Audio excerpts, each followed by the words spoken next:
সৃষ্টি করেছি। আল্লাহ পাক রব্বুল আলামিন আমাদেরকে মাটি দ্বারা সৃষ্টি করেছে। অফিহা নুঈদুকুম, আবার পুনরায় তোমাকে মাটিতে রেখে দেওয়া হচ্ছে।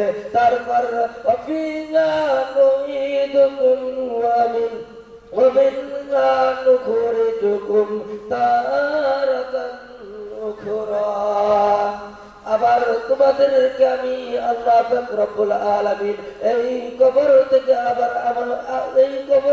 আবার আমি তোমাদেরকে তোলাবো। তাহলে আল্লাহ পাক রব্বুল আলামিন আমাদেরকে কি বোঝাতে চাইলেন? আমরা এই দুনিয়াতে আসার আগে আমরা কিছুই ছিলাম না। আমাদেরকে এক ফোঁটা নাপাক পানি দিয়ে আমাদেরকে সৃষ্টি করলেন আল্লাহ পাক রব্বুল আলামিন।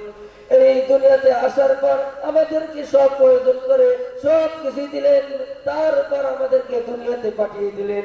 দুনিয়াতে পাঠিয়ে দেওয়ার পর আল্লাহ পাক রব্বুল আলামিন দুনিয়াতে পাঠিয়ে দিলেন। পাঠিয়ে দেওয়ার পর তারপর আবার আল্লাহ পাক রব্বুল আলামিনের কাছে আমাদেরকে যাইতে হবে। আল্লাহ পাক রব্বুল আলামিনের কাছে যাইতে হবে। তাহলে আমাদেরকে এখান থেকে কিছু সামানকে তৈরি করে নিয়ে যেতে হবে। কি সামান তৈরি করে নিয়ে যেতে হবে? কি সামান তৈরি করে নিয়ে যেতে হবে? যুবক ভাইরা, এখান থেকে কি সামান তৈরি করে নিয়ে যেতে হবে?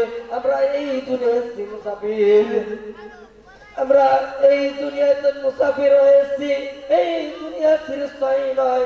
এই দুনিয়া থেকে আমাদেরকে আবার চলে যেতে হবে।